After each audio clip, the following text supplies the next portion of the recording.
It happens without warning. You walk into a room you've never been in. A stranger says something you've never heard. And suddenly, every cell in your body is certain, completely, bone-deep certain, that this exact moment has happened before. The same light, the same words, the same feeling. You've been here. You've done this. You know what comes next. And then, just as fast as it came, it's gone. The certainty collapses. You're left standing there, a little shaken, asking yourself the same question humans have asked for thousands of years. What just happened? You just experienced déjà vu, French for already seen. And almost everyone gets it. About 2/3 of all people, over and over throughout their lives. But here's what almost nobody realizes. After more than a century of studying it, science still cannot fully explain it. It is one of the strangest, most slippery glitches the human brain produces, and the leading theories about what causes it are far weirder than the feeling itself. Let's start with why déjà vu is so impossible to study.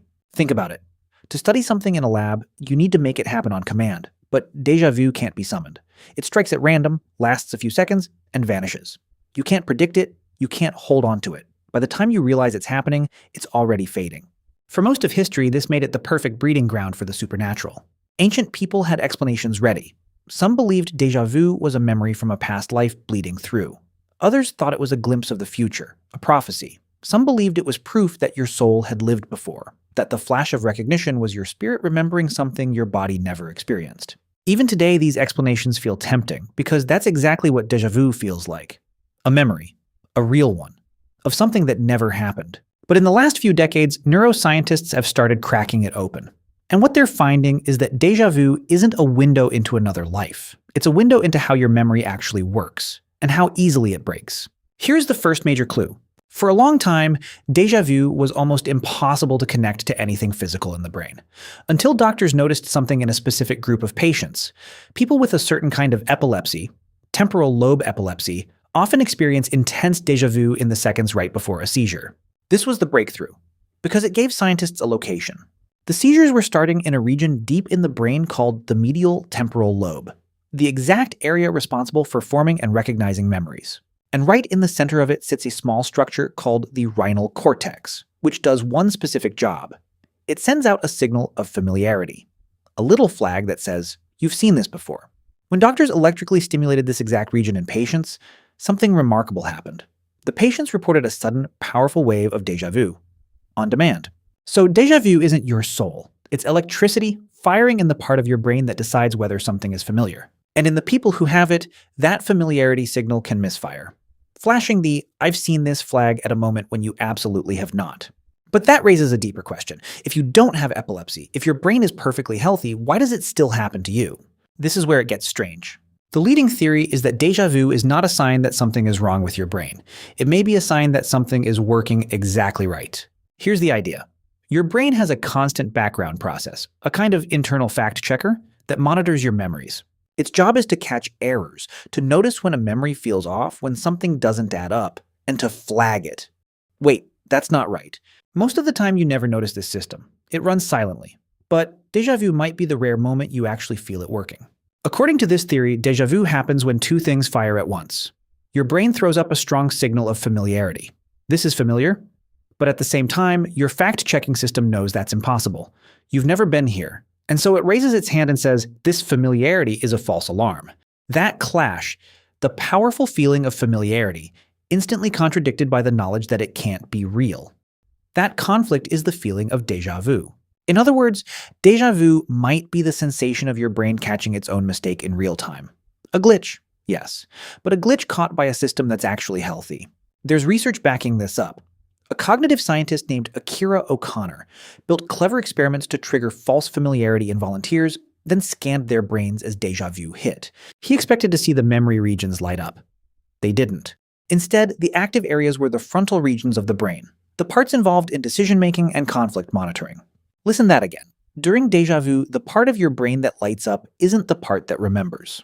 It's the part that checks, the part that resolves conflicts, which suggests déjà vu isn't a memory at all. It's your brain noticing that a memory signal is wrong. But there's another theory, and it might be even stranger. It's called the hologram theory. And the idea is this. Your memories aren't stored like photographs, complete and whole.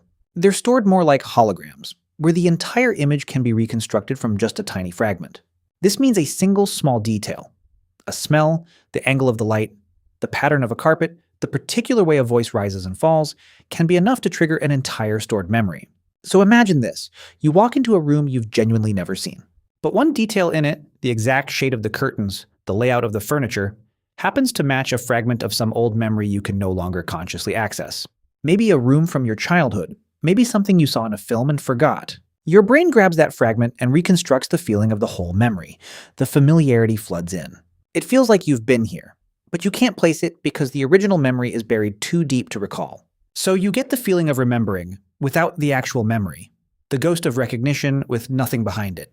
This is why déjà vu so often comes with that haunting, dreamlike quality. You're feeling the echo of a memory you'll never be able to find. And here's a detail that fits perfectly. Studies have found that déjà vu happens more often when you're tired, stressed, or your brain is slightly fatigued. Exactly the conditions where your memory systems get sloppy and start crossing their wires. Younger people get it far more than older people, which is strange because we usually think of memory glitches as something that comes with age. But déjà vu is a glitch of a fast, active, busy brain, not a failing one. It also gets more common in people who travel more, who watch more films, who have more education. Why? Because all of those things fill your mind with more fragments, more half-remembered rooms, more buried scraps of scenes, more raw material for your brain to accidentally match against the present moment. The more you've seen, the more there is to almost remember. Now sit with what this actually means about you. Your sense that you are simply living through reality, moment to moment, is an illusion.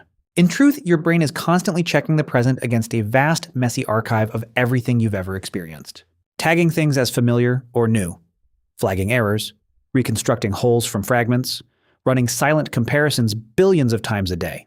And almost always it works flawlessly. You never notice it. The machinery of memory hums along, invisible. Déjà vu is the one moment the machine shows itself. The one time you catch a glimpse behind the curtain and feel, just for a second, the strange and complicated process that's running underneath every waking moment of your life. It's not a past life. It's not a prophecy. It's not your soul remembering. It's something far more incredible. It's your brain, the most complex object in the known universe, quietly working so hard to make sense of reality that every now and then you actually feel it slip. For a century, we thought déjà vu was a sign of something broken, a ghost in the machine. But it may be the opposite. It may be proof of just how hard your mind works, in total silence, to give you a seamless world. So the next time it happens, that sudden electric certainty that you've been here before, don't be unsettled. You're not glitching. You're not remembering another life. You're just for one fragile second, watching your own mind at work. And that is stranger and more beautiful than any ghost. Human. If you enjoyed this video and learned something new, make sure to subscribe and leave a like. It really helps the channel grow, and I'll see you in the next one.